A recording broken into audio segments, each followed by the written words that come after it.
Today's article, yes, as you could see, 5th of March there, is on realities of glucose and glucose consumptions, and we have to understand the realities of course with glucose not being the only product that we have to understand the reality of.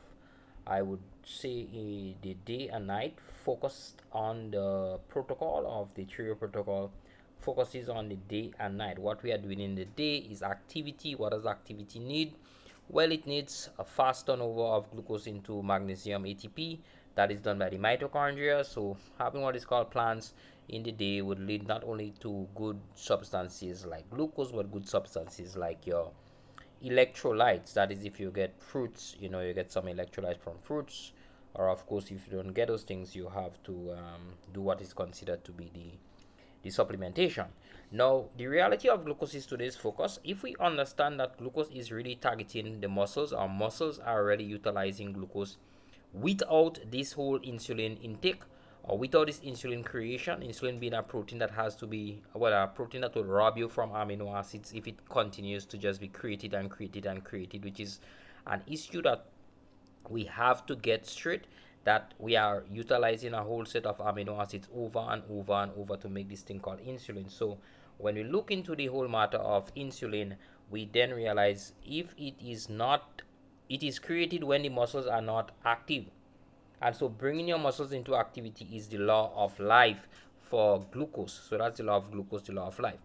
Therefore, if we understand this rule, we would then put ourselves in a position to say, hey, so if it is that we are to be active when we are consuming glucose, we are to be active, then activity leads into the pathway of what we generally consider to be the day or time of activity. I mean, it could be in the night too, but at least the rule is activity glucose, which generally is the day. The mitochondria is up, it's gonna consume glucose and make the magnesium ATP. Now, in the evening, you are more low into activity because you are resting, you are going into the state of rest and digest, you are going into the state of sleep. That's where the amino acids comes in, and that is basically the essence of the Moses rule and the Trio protocol.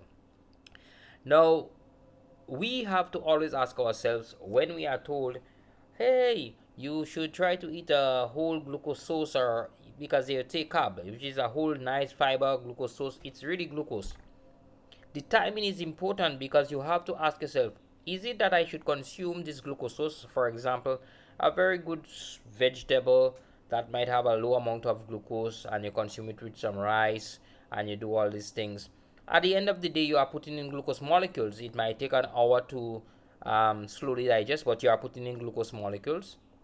And you are still to ask yourself, am I going to be active? My muscles, is it going to be, especially the skeletal muscles, are they going to be active in the next hour and a half, or are they going into a state of rest? And if that is the case, then you start considering, hey, this is not the most appropriate thing to do at this time. Right, at this time I need to consider what is needed by in the time of state of rest as compared to the time of activity. Now, of course, the well, not the alternative. The fatty acids are basically the ones that are fueling the energy source of things like the brain and other organs, ketones and fatty acids. So if you think about it, in the night, your organs like the brain is never sleeping, 24/7 is up, and so you know that fatty acids are what's feeding your brain. Now, you may have some glucose forcing itself into the brain because insulin gets created once you do not switch across to your metabolic state of getting your liver to make its own source of small amount of glucose to sustain the other organs, and a little bit of insulin, very low or a little bit of insulin. Now, the takeaway here is, rather than we listening to some guidelines that tells us eat this, eat a lot of this, and eat that with a lot of that, let's think about it from a perspective of what the body needs, which is what people are saying. We need nutrients. Yes. So if glucose is a nutrient, not an essential nutrient because the liver could make glucose, but if it is a nutrient, and we have certainly have some evidence that shows that the muscles are the ones using or utilizing glucose very well without this insulin intake, then why not say to people, when we are doing our great advertisements around glucose and telling you how to use glucose and how to use glucose and eat this plant and eat that plant. At the end of the day, all plants break down to glucose, regardless of how we feel, how we think, what belief system we have, whether we have the bacteria in our colon, not in your. If you look at your stomach has nothing to do with breakdown of glucose. Your small intestine has breakdown of glucose, plants into glucose, and then fermentation takes place down the road, colon. So if we sit and think about that, we have to ask ourselves, what are we feeding? Are we feeding the muscles with glucose? Yes, because we are active, we are in the day, mitochondria is up and kicking. Go ahead, run about the place. That is if that is what you have. For some persons, they could just run on fatty acids.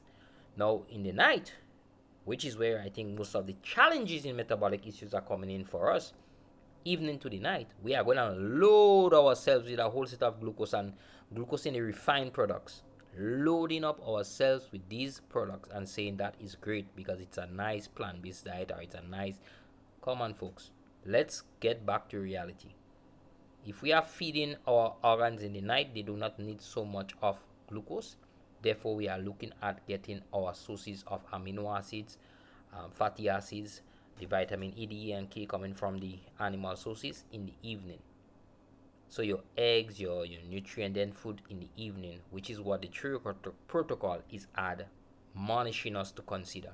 In the day, we are active, you eat to get, yes, it's glucose you're looking for, get your glucose there, but be active.